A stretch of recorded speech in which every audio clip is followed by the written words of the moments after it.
Bom dia, meus amores. Tudo bem com vocês? Espero que sim. Que vocês estejam todos na santa paz, nosso Senhor Jesus Cristo.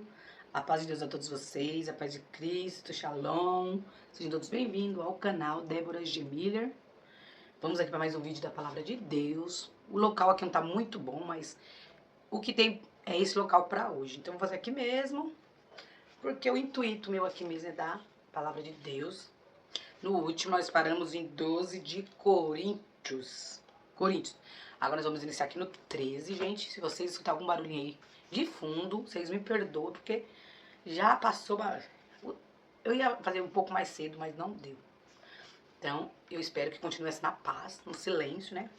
E vamos embora para a Palavra de Deus, que, como eu falo sempre, é lâmpada para o nosso caminhar. Aquele que nela andar não se desviará, né? E a Bíblia nos diz, ide todos e anunciar o Evangelho. Então, vamos embora anunciar o Evangelho. A todos aqueles que crerem e for batizados serão salvos. Então, sem conversa, bora para a leitura. Hoje nós terminamos o livro de Coríntios. E depois nós vamos iniciar no... Vê aqui. 2 de Coríntios. Nós estamos em 1 de Coríntios. Então, gente, vamos embora para a leitura da Palavra de Deus. Como eu sempre digo e sempre vou dizer... Quando leres a Bíblia, tenha caráter para com Deus. Entre no seu quarto, ore e peça a sabedoria dele que ele vai te dar. Então, bora. Vou tirar meu óculos daqui, né? Aquele aqui para perto não tá precisando para nada. E vamos embora. 13 de Coríntios. Inicia assim. A suprema excelência da caridade. Ainda que eu falasse as línguas dos homens e dos anjos e não tivesse caridade, seria como metal que soa ou como sino que tine. E ainda que tivesse o dom de profecia e conhecesse todos os mistérios e toda a ciência, e ainda que tivesse toda a fé, de maneira tal que transportasse os montes e não tivesse caridade, nada seria. E ainda que distribuísse toda a minha fortuna para sustento dos pobres, e ainda que entregasse o meu corpo para ser queimado, e não tivesse caridade, nada disso me aproveitaria. A caridade é sofredora, é benigna, a caridade não é invejosa, a caridade não trata com leviandade, não se ensoberbece, não se porta com indecência, não busca os seus interesses, não se irrita, não suspeita mal, não folga com a injustiça, mas folga com a verdade. Tudo sofre, tudo crê, tudo espera, tudo suporta. A caridade nunca falha, mas, havendo profecias, serão aniquiladas. Havendo línguas, cessarão. Havendo ciência, desaparecerá. Porque, em parte, conhecemos, em parte, profetizamos. Mas, quando vier o que é perfeito, então o que é em parte será aniquilado. Quando eu era menino, falava como menino, sentia como menino, discorria como menino, mas logo que cheguei a ser homem, acabei com as coisas de menino, porque agora vemos por espelho, em enigma, mas então veremos face a face. Agora conheço em parte, mas então conhecerei como também sou conhecido. Agora, pois, permaneçam a fé, a esperança e a caridade. Estas três, mas a maior desta é a caridade. Você pode ter qualquer dom, qualquer um, mas se você não tiver caridade no seu coração, de nada adianta. A caridade é um dos dons que ficará para a eternidade. É a caridade. 14. O dom da profecias é superior aos da línguas. 14. Segui a caridade e procurai com zelo os dons espirituais, mas principalmente o de profetizar.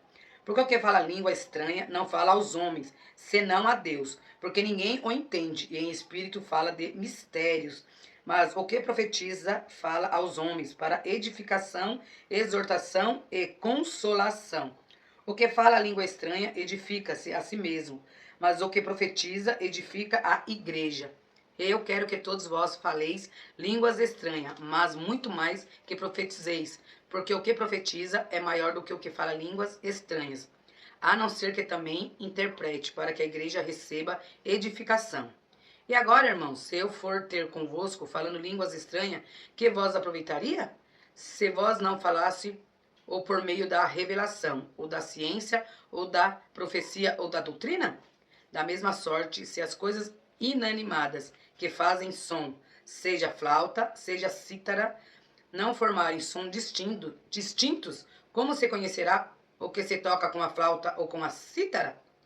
Porque se a trombeta der sonido incerto, quem se preparará para a batalha? Assim também vós, se com a língua não pronunciardes palavras bem inteligíveis, como se entenderá o que se diz? Porque estarei como os que falando ao ar. Há, por exemplo, tanta espécie de vozes no mundo e nenhuma delas é sem significação. Mas se eu ignorar o sentido da voz, serei bárbaro para aqueles a quem falo, e o que fala será bárbaro para mim. Assim também vós, como desejais dons espirituais, procurai abundar neles para a edificação da igreja. Pelo que o que fala língua estranha, ore para que a possa interpretar. Porque se eu orar em língua estranha, o meu espírito ora bem, mas o meu entendimento fica sem fruto. Que farei, pois? Orarei com o espírito, mas também orarei com o entendimento. Cantarei com o espírito, mas também cantarei com o entendimento. De outra maneira, se tu bendizeres com o espírito, como tirar o que ocupa o lugar do indouto? O amém sobre a tua ação de graças, visto que não sabe o que dizes? Porque realmente tu dás bens a graças, mas ao outro não é edificado. Dou graças ao meu Deus, porque falo mais língua do que vós todos.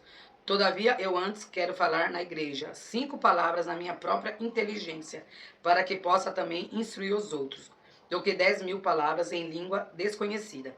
Irmãos, não sejais menino no entendimento, mas sede meninos na malícia e adultos no entendimento. Está escrito na lei: por gente de outras línguas e por outros lábios falarei a este povo, e ainda assim me não ouvirão, diz o Senhor. De sorte que as línguas são um sinal, não para os fiéis, mas para os infiéis. E a profecia não é sinal para os infiéis, mas para os fiéis. Se, pois, toda a igreja se congregar num lugar e todos falarem línguas estranhas e entrarem indoutos ou infiéis, não dirão porventura que estáis loucos? Mas se todos profetizarem e algum indouto ou infiel entrar, de todos é convencido, de todos e julgado. Os segredos do seu coração ficarão manifestos, e assim, lançando-se sobre o seu rosto, adorará a Deus, publicando que Deus está verdadeiramente entre vós. A necessidade de ordem no culto. Que fareis, pois, irmãos? Quando vos ajuntais, cada um de vós tem salmo, tem doutrina, tem revelação, tem língua, tem interpretação. Faça-se tudo para edificação. E se alguém falar língua estranha, faça-se isto por 2, ou quando muito, 3, e por sua vez, e haja intérprete. Mas, se não houver intérprete, esteja calado na igreja, e fale consigo mesmo e com Deus.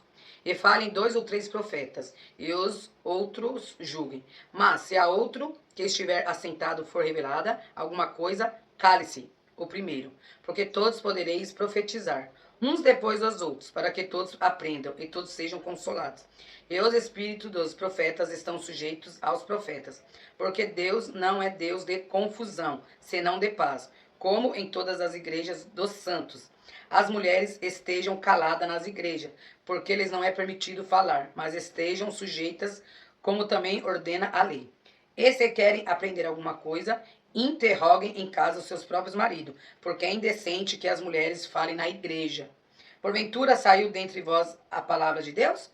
Ou veio ela somente para vós? Se alguém cuida ser profeta ou espiritual, reconheça que as coisas que vos escrevo são mandamentos do Senhor. Mas se alguém ignora isto, que ignore.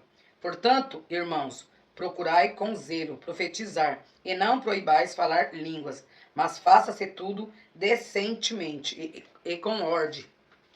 15. A ressurreição. Também vos notifico, irmãos, o evangelho que já vos venho anunciado, o qual também recebestes e no qual também permaneceis, pelo qual também sois salvos, se o retiverdes, tal como vou-lo tenho anunciado, se não é que crestes em vão.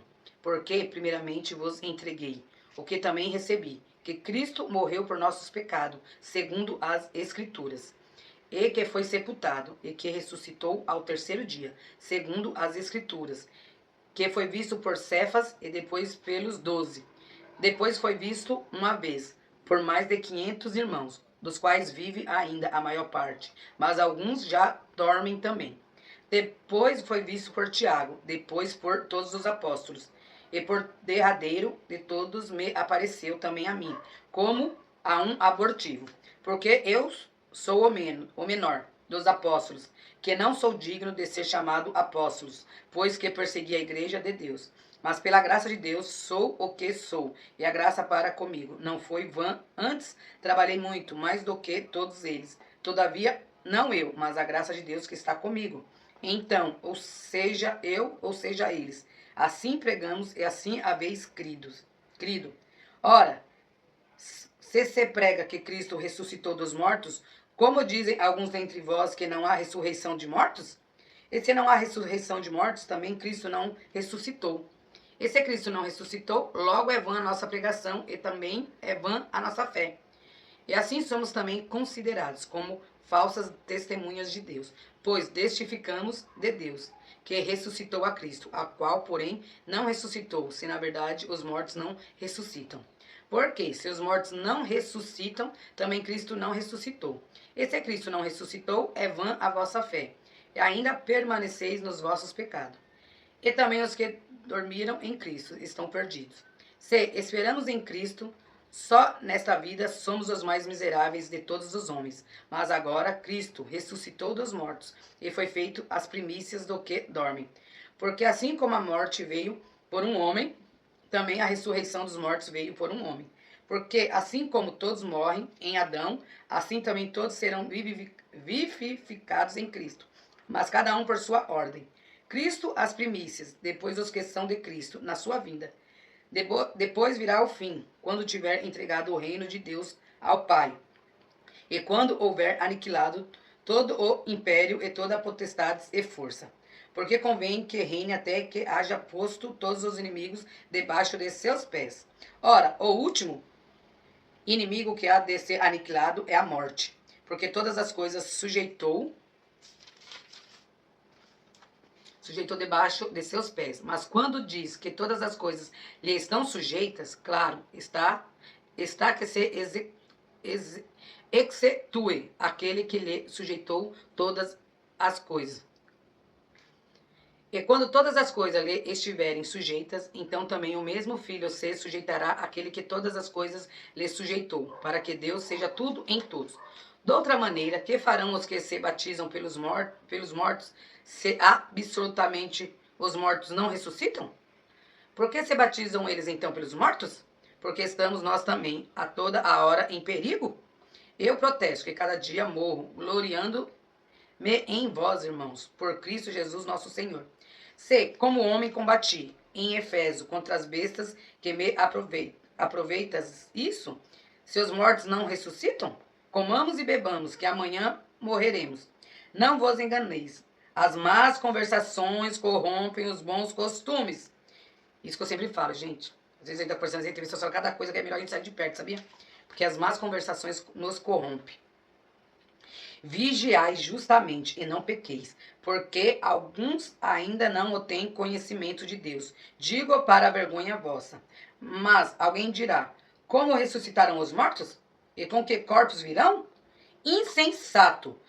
O que tu semeias não é vivificado, se primeiro não morrer? E quando semeias, não semeias o corpo que há de nascer, mas o simples grão, como de trigo, ou de outra qualquer semente? Mas Deus dá-lhe o corpo como quer, e a cada semente o seu próprio corpo. Nem toda a carne é uma mesma carne, mas uma é a carne dos homens, e outra a carne dos animais, e outra a carne dos peixes, e outra os das aves. E há corpos celestes e corpos terrestres, mas uma é a glória dos celestes e outra dos terrestres. Uma é a glória do sol, a outra a glória da lua, e outra a glória das estrelas, porque uma estrela difere em glória de outra estrela. Assim também a ressurreição dos mortos. Semeia seu corpo em corrupção, ressuscitará em incorrupção. Semeia-se em ignomínia, ressuscita em glória. Semeia-se em fraqueza, ressuscitará com vigor. Semeia-se corpo animal, ressuscitará corpo espiritual. Se há corpo animal, há também corpo espiritual. Assim está também escrito: o primeiro homem, Adão, foi feito em alma vivente, o último Adão em espírito vivificante. Mas não é primeiro o espiritual, senão o animal, depois o espiritual. O primeiro homem da terra é terreno, o segundo homem, o Senhor é do céu. Qual o terreno? Tais são também os terrenos. E qual o celestial? Tais também os celestiais. E assim como trouxemos a imagem do terreno, assim traremos também a imagem do celestial. E agora digo isso, irmãos, que a carne e o sangue não podem herdar o reino de Deus, nem a corrupção herda a incorrupção. Eis aqui vos digo um mistério. Na verdade, nem todos dormiremos, mas todos seremos transformados. No momento, num abrir e fechar de olhos, ante a última trombeta. Porque a trombeta soará, e os mortos ressuscitarão incorruptíveis, e nós seremos transformados. Eita glória! Porque convém que isto que é corruptível se revista da incorruptibilidade, e que isto que é mortal se revista da imortalidade. E quando isto que é corruptível se revestir da incorruptibilidade, e isso que é mortal se revestir da imortalidade, então cumprir-se a palavra que está escrita: tragada foi a morte na vitória. Onde está a morte? O teu aguilhão? Onde está o inferno, a tua vitória? Ora, o aguilhão da morte é o pecado, é a força do pecado, e a força do pecado é a lei. Mas graças a Deus que nos dá a vitória por nosso Senhor Jesus Cristo. Portanto, meus amados irmãos, sedes firmes e constantes, sempre abundantes na obra do Senhor, sabendo que o vosso trabalho não é vão no Senhor. Eita glória, Deus é maravilhoso. 16. As coletas para os crentes de Jerusalém. Ora, quando a coleta que se faz para os santos, fazei-vos também o mesmo que ordenei às igrejas da galáxia. No primeiro dia da semana, cada um de vós ponha de parte o que puder, ajuntar, conforme a sua prosperidade, para que se não façam as coletas quando eu chegar.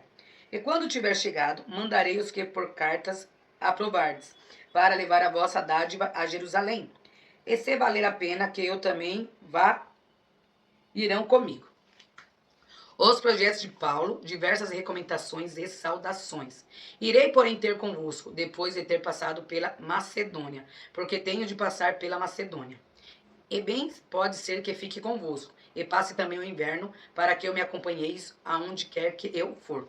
Porque não vos quero agora ver de passagem, mas espero ficar convosco.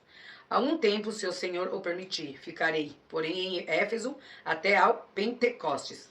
Porque uma porta grande e eficaz se me abriu, e há muitos adversários.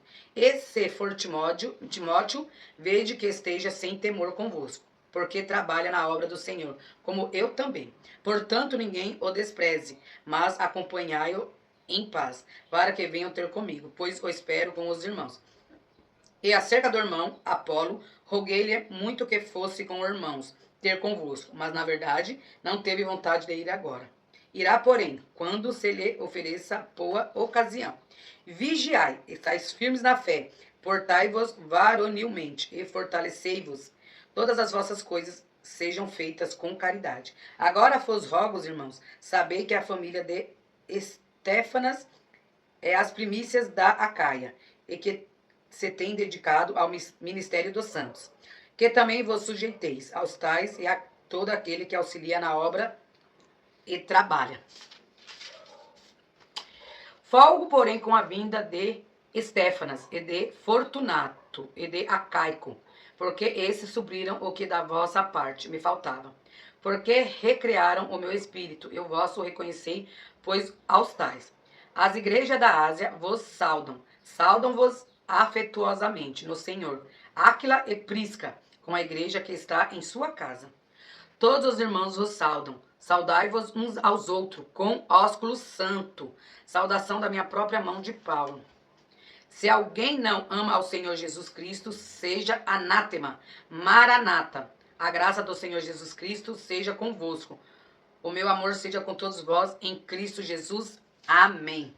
E nós terminamos a primeira epístola de Paulo aos Coríntios. Depois nós vamos iniciar aqui segunda epístola de Paulo aos Coríntios. Gente, glória a Deus. Estamos terminando a Bíblia. Eita, papai do céu. Gente, é maravilhoso ler a Bíblia, gente. Cada vez que você abre esse livro aqui e lê, relê, Deus vai mostrando coisas maravilhosas. É que nem essa Bíblia aqui é nova. Comprei essa semana que a minha filha pediu uma. Eita, papai, ela pediu que ela quer ler a Bíblia. Eu falei pra ela, Bruna, não tem como a gente conhecer a Deus se nós não lermos o livro que ele instruiu, né? Porque esse aqui fechado é um livro, mas você abrir aqui, ó, é Deus falando com a gente, né? É a boca de Deus à humanidade. Isso aqui é maravilhoso. Então, assim, vamos ler a Bíblia. Para de ser preguiçoso, viu? Tem gente que é muito preguiçoso. A gente gasta tempo demais na internet, televisão, com coisas fúteis que não vai levar nós a nada. E quando é pra gente ler a Bíblia, a gente tem preguiça. Eu, quando eu comecei a ler a primeira vez, eu tinha... Nossa, comecei a ler aqui em Gênesis, a minha cabeça... Sabe?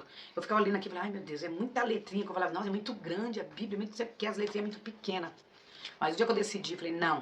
Foi quando eu voltei pra igreja, em 2011. Falei, não, eu vou comprar uma Bíblia pra mim e eu quero conhecer Deus, o Deus da Bíblia, aqui de Gênesis até Apocalipse. Porque eu quero saber o que está escrito nesse livro. E eu comecei a ler. Foi fácil? Não foi, porque o inimigo fica revoltado. Ele não gosta que você lê a Bíblia.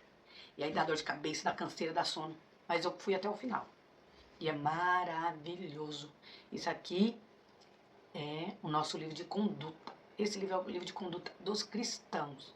Aquele que é cristão mesmo e quer ir morar na glória de Deus, tem que ler isso aqui, direto. Né? É que nem minha amiga falava, Débora, infelizmente as pessoas querem as bênçãos de Deus, mas não querem o Deus da bênção. Então, meus irmãos, vamos embora ler a Bíblia. E se você tiver o dom de profetizar, de levar o evangelho para as pessoas, leve, meu irmão, pregue. Se der uma brechinha, fale de Jesus. Um beijo no coração de vocês. Fiquem todos com Deus e até o próximo vídeo. Bye!